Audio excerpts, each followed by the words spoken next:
nakapag-subscribe na ba kayo? At naka-follow na ba kayo? Sorry kung walang pinsan ko. May mukbang lang tayo, okay? Okay, may mukbang tayo ha. So, ito siya. Ayan. May bawas na pinsan ko.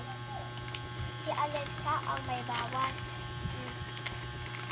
Ayan, binawasan. Unti na lang. Ay, nakapon. Titikman natin kasi ito yung binili niya sa akin. Tapos binawasan niya. T15. Trendy. Tumalabas siya sa TikTok ko, sa cellphone ko, ganun. Kaya nga, tikman natin. Baka na siya masyadong matikman. Kasi pag ganito siya, baka manghang. Kasi mahilig sa manghang. Kaya sa sili, kutsara lang.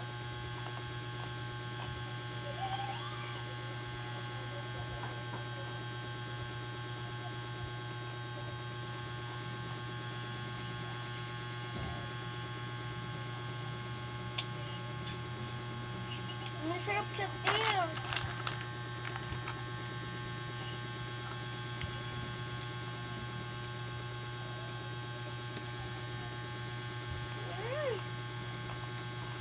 Ewan ko kung maya.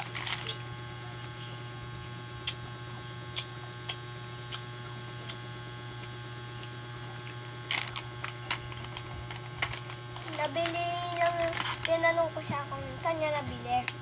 Sa daw, Kalatinora daw. Hindi nyo to alam. Malayo kasi yung bahay ko, Quezon City. Tapos Pinky Entry.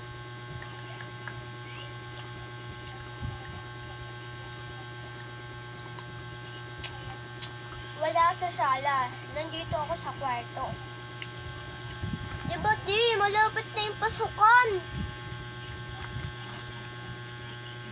Sa July 29, no? Ready na ba kayo pumasok?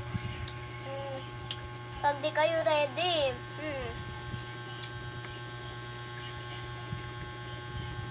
Alam ko yung pinsan ko lang si Ate Yang. Ready na daw siya pumasok. Kinakabahan nga lang. Kasi grade 3 na ako, be. Sa pasukan. Siya, kakatapos ng grade 3, grade 4 na.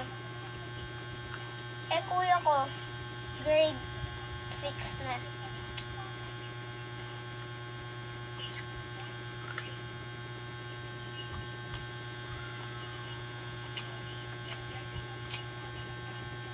Nakapollow na ba kayo sa account namin?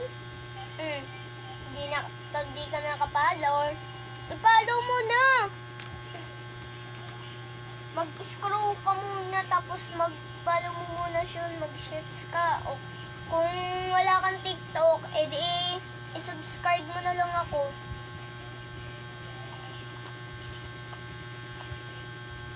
Dito na tayo nagtatapos, be. Bye-bye na. Uy, baka makalimutan nyo yung kanya.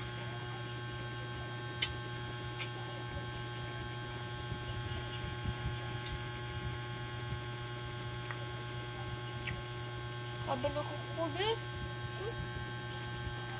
Haba.